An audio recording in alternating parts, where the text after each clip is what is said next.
Sin Shi Huan Xitoyni birlashtirgan birinchi imperator, lekin uning buyukligi ortida dahshatli sirlar bor.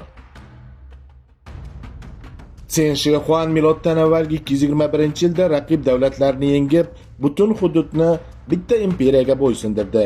Shundan keyin qonun bitta, buyruq bitta bo'ldi. Qarshi chiqqanlar uchun kechirim yo'q edi. U yozuv, pul, o'lchov tarozi va hatto arava g'ildiragi oralig'igacha standartlashtirishni majbur qildi. Bu tartib imperiyani tez boshqarishga yordam berdi, lekin bo'ysunmagan hududlar bosim ostida ezildi.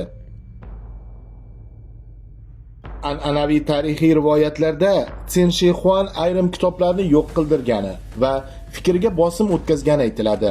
Maqsad bitta edi: xalq bitta narsaga ishonsin, faqat imperator buyruqlariga. U shimoldagi eski mudofaa devorlarini bir tizimga ulashni boshlatib, keyinchalik buyuk devor deb atalgan g'oyaga poydevor qo'ydi. Minglab odamlar og'ir mehnatda halok bo'lgani haqida rivoyatlar imperiyaning narxini ko'rsatadi. Sin Shi Huan qabri yaqiniga minglab terakota askarlar qo'yilgan. Har birining yuzi boshqasidan farq qiladi. Go'yo tirik armiya. Bu yer osti qo'shini imperatorni o'limdan keyin ham qo'riqlasin degan dahshatli reja edi. Qadimiy manbalarda uning maqbarasida Simob daryolari va yer osti xaritasi tasvirlangani aytiladi. Shu sabab asosiy qabr hozirgacha to'liq ochilmagan. Ichkarida nima borligi hamon sir.